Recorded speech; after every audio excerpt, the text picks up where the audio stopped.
সাধারণ মানুষের করার অনেক কিছু নেই। আবার মানুষ করবে কেন যে যে একটা উপজেলা জেলা পরিষদ ইনকিলাবি আছে। তার আগে এসা উচিত। এটা তো আমিও জানি না। এটা তো দুটো করে না মাপ। দুর্নীতি বা চোর সব সেটা নিজেও জানে। 60% জন এমপি নিজেরই 81 কোটি টাকা ঋণ খেলাপি, সে বলছে গভর্নরে। পেলে আরে বলার জায়গাটা কোন জায়গায় কন?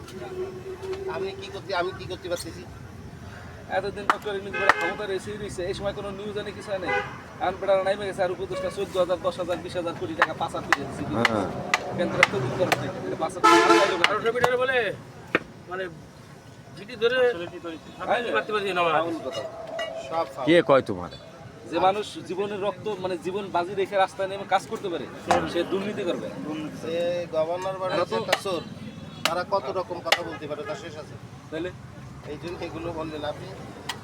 জনগণরা খালি ভূগোল বুঝে আজকে তুমি শুনে রাখো মামা, কিন্তু যদি না থাকতো তাহলে এই ইলেকশন আরো পরে হতো, আরো এতদিন হতো না। ইলেকশন হবে অত কিনা কোন জায়গা কি হতো তা শেষ ছিল না। তারপরে আওয়ামী লীগও চলে আসার ভয় ছিল।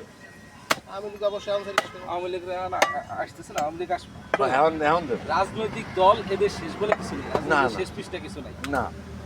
হবে পট পরিবর্তন হবে কিন্তু হওয়ার তো একটা তবে এগুলো প্রসেস হবে আসলে এই দলের জন্য আত্মঘাতী। আপনি দেখেন ওই হাদি কিংবা এই যে এনসিপি যারা জুলাই আন্দোলন করছে যারা মনে করেন এই যে জেনারেশন এরা চাচ্ছে একটা নিয়মের পরিবর্তন করতে। নিয়মটা পাল্টাতে যাচ্ছে, নিয়মটা পাল্টাতে চাচ্ছে। সেটা এরা পাল্টাবে না তো। তারা তো ক্ষমতায় যেতে চাইতেছে না তারা তো ওপেনে বলছে যে আমরা তো ক্ষমতায় যাইতেছি না আমরা চাই পরিবর্তন হোক আমরা চাই দুর্নীতি ধরাই দিই সেই দুর্নীতিবাজ পরিবর্তন হোক।